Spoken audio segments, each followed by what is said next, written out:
Hi යාළුවනේ.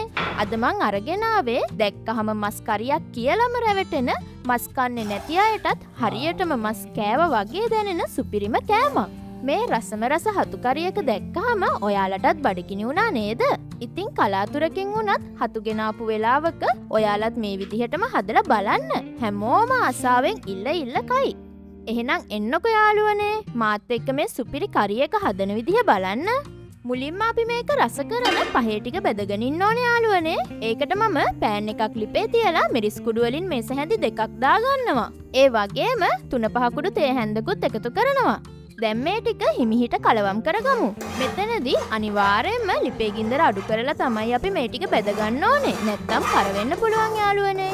විනාඩි 2-3ක් විතර යනකොට මේ වගේ ලස්සන තද පාටට එනවා. එතකොට මම ලිපෙන් බාගන්නවා. මම අද මේක හදන්නේ බිම්මල් ග්‍රෑම් 200කින්. ඒකට මම මුලින්ම බිම්මල් ටික මේ වගේ අතින් කඩා ගන්නවා. පිහියෙන් කපනවට වඩා අතින් කැඩුවාම කරියට මාරම ලස්සනයි. මේ ටික මම ලුණු වතුර දාලා හොදලා හොඳට පිරිසිදු කරගෙන තියෙන්නේ. මොකද යාළුවනේ මේ වස්සේ පණුව ඉන්න පුළුවන් නිසා. දැන් මේකට මම ලුණු තේ හැඳි භාගයක් වගේම කහ කුඩු තේ හැඳි භාගිකුත් දාගන්නවා. දැන් හොඳට මික්ස් කරගමු මේ ටික. ඊළඟට මේ ටික විනාඩි 15ක් විතර පැත්තකින් තියාගමු හොඳට සීසන් වෙන්න. ඔන්න යාළුවනේ දැන් බලමු අපි අපේ සුපිරි හතු කරි එක හදන විදිහ. ඒකට මම වළඳක් ලිපේ තියලා තෙල් මේස හැඳි 4ක් දාගන්නවා. තෙල් ටික රත් වෙද්දිම මම අබෑට තේ හැඳි භාගයක් තලාගත්ත ඉඟුරු සුදු ලුණු වලින් මේස හැඳි 1/4ක් වගේ දාගන්නවා. තව තලාගත්ත කරාබු නැටි 3කුයි කරදමුංගු 3කුයි එකතු කරනවා. ඊළඟට කුරුඳු මේ වගේ පොඩි කෑල්ලකුත් දානවා. දැන් මේ ටික විනාඩියක් වගේ තෙලේ මික්ස් කරගමු. ඊළඟට මම රම්පෙ ස්වල්පයක් දාගන්නවා. ඒ වගේම කරපිංච ස්වල්පයකුත් එකතු කරනවා. දැන් මේ ටික හොඳට ටෙම්පරාදු කරගමු. ඊළඟට මේ වගේ කපාගත්ත ලුණු ගෙඩියක් වගේම මම කපාගත්ත තක්කාලි ගෙඩියකුත් එකතු කරගන්නවා. තව කපාගත්ත අමු මිරිස් කරල් දෙකකුත් එකතු කරගමු. දැන් මේ ටික මික්ස් කරගෙන විනාඩියක් විතර ටෙම්පරාදු කරගමු. ඊළඟට මම සූදුරු කුඩු වලින් තේ හැඳි භාගෙකුයි තව බෙදපු උළුහල් තේ හැඳි භාගෙකුයි දාගන්නවා. දැන් විනාඩි 3ක් ටෙම්පරාදු කරගන්න ඕනේ මේ ටික.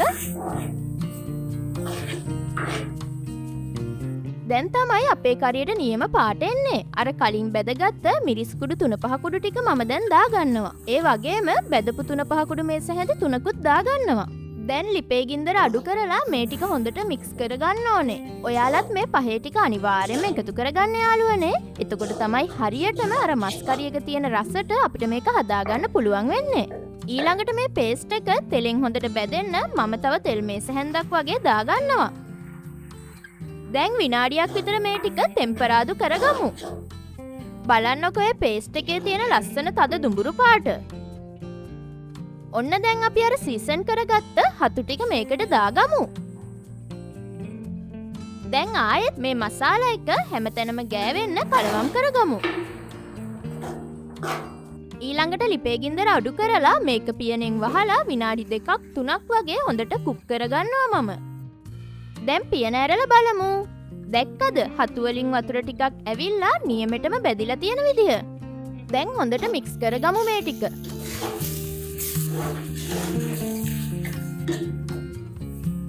දැන් මේකට වතුර කප් භාගයක් වගේ දාගමු. ගම්මිරිස් කුඩු තේ හැන්දකුයි ලුණු තේ හැඳි භාගෙකුයි වගේ එකතු කරනවා මම දැන්. මේ ටික හොඳට මික්ස් කරගෙන විනාඩි 3ක් වගේ පිසගත්තාම ඇති. මේ තියෙන්නේ විනාඩි 3ක් වගේ පිසගත්තට පස්සේ. අපි දැන් මේ වෙලාවේදී ලිප ඕෆ් කරලා මේක ආයෙත් වහලා විනාඩි 5ක් වගේ මේ වළඳ රසනෙම තියන්න ඕනේ. එතකොට තමයි මේකේ 3-5 රස සේරම අල්ලලා නියම රස ගන්න පුළුවන් වෙන්නේ. ඔන්න ඉතින් යාළුවනේ මේ තියෙන්නේ හරියටම විනාඩි 5කට පස්සේ. අම්මෝ මුළු කුස්සියම සුවඳයි. ඉතින් ඔයාලටත් කටට සැරට හරියටම මස් වගේ මොනවා හරි කන්න හිතුනහම මේ සුපිරි රෙසිපි එක අනිවාර්යයෙන්ම හදලා බලන්න. එහෙනම් මං ගිහින් එන්නම්. බයි.